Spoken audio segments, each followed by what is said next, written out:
মাননীয় স্পিকার, আজকে আপনার যেই ধরনের অনুভূতি হচ্ছে আমার একই ধরনের অনুভূতি। কারণ নিয়মের বেড়াজালে আপনাকে কখনো কখনো আটকে দেওয়া হয়, আবার আমাকেও কখনো কখনো আটকে দেওয়া হয়। আসলে নিয়ম হচ্ছে অলওয়েজ রোলার্স যারা তাদের অনুসারেই হচ্ছে নিয়মটা চলে। নিয়মটা যখন ইন ফেভারে থাকে তখন বলা হয় এটা নিয়ম, আবার যখন বিরুদ্ধে যায় তখন এটাকে বলা হয় কাস্টম। কোনটা সাংবিধানিক কোনটা অসাংবিধানিক এই বেড়াজালে এই সংসদ ঘুরপাক খাচ্ছে। এর মাঝখানে যেহেতু দেবিদ্বার থেকে মানুষ আস্থা রেখে 1,72,000 মানুষ ভোট দিয়ে এই সংসদে পাঠিয়েছে, তাদের পক্ষে 1 মিনিট 18 সেকেন্ড কথা বলছি।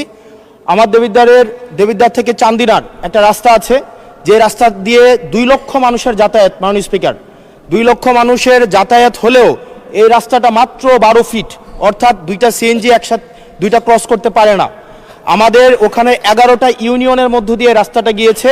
এই রাস্তাটাকে যদি আমরা প্রসারিত করতে পারি তাহলে ওই ইউনিয়নগুলোতে আমরা শিল্প এবং বিভিন্ন ধরনের আমরা হচ্ছে কোল্ড স্টোরেজ, আমরা কর্মসংস্থানের ব্যবস্থা করতে পারবো, যেহেতু ওই রাস্তাটা হচ্ছে ঢাকা চিটাগং হাইওয়ের একটা রাস্তা।